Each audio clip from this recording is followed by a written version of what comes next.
قال يا أبت افعل ما تؤمر سأعود إليك بعد هذا الهاتف الذي أنتظره، فهذا شرف ما بعده شرف. السلام عليكم ورحمة الله وبركاته. وعليكم السلام ورحمة الله وبركاته. السلام عليكم يا براءة. ازيك يا عمو؟ الله يخليك يا براءة. ازيك يا بنتي؟ الحمد لله. كيف حالك؟ الحمد لله. الله يشهد بأنني قد لا أملك لا أستطيع أن يعني. ازيك يا براءة؟ الحمد لله. انت عامل ايه يا عمو؟ فضل من الله ونعمة. شفاك الله وعافاك يا بنتي. جزاك الله شفاك خير. الله وعافاك.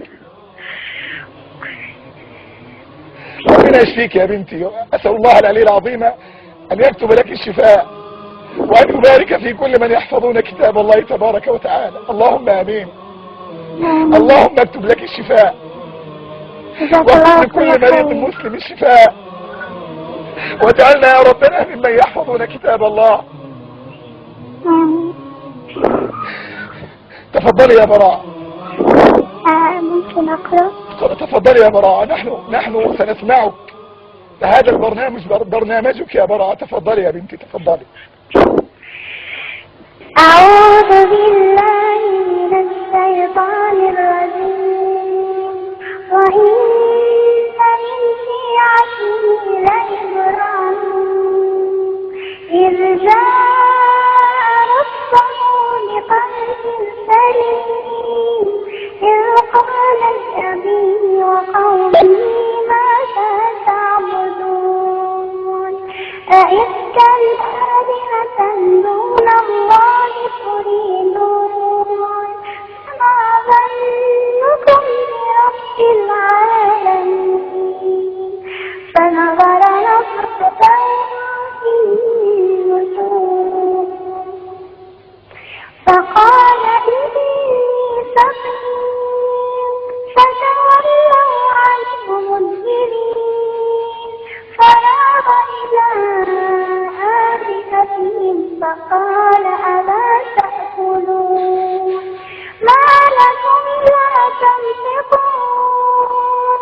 فراغ عليهم ضربا باليمين فأقبلوا إليه يزفون قال أتعبدون ما تنحتون والله خلقكم وما تعملون قالوا ابنوا له بنيانا فألقوه في الجحيم فأرادوا به كيدا فجعلناهم الأسفلين وقال إني ذاهب إلى ربي سيهدين رب هب لي من الصالحين فبشرناه بغلام حليم فلما بلغ معه السعي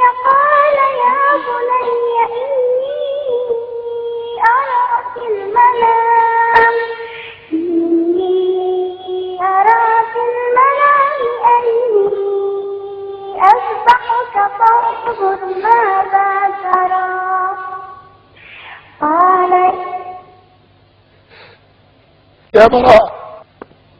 يا براء والله لقد كاد قلبي أن ينخلع. والله لقد عجز لساني عن الحديث. وقد يتساءل الناس ما الذي يبكيك. كلكم تعرفون قصة هذه البراءة. أسأل الله أن يكتب لها الشفاء لأنها تحفظ كتاب الله كاملا. أسأل الله أن يشفيها.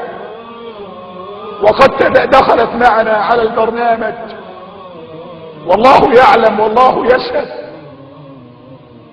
بأنني لأول مرة في حياتي أبكي من قلبي والله يشهد على ذلك، لأننا نتحدث في الرضا بقضاء الله تعالى وقدره، وهذا هو قضاء الله وهذه هي إرادة الله، فلا راد لحكمه ولا معقب لقضائه.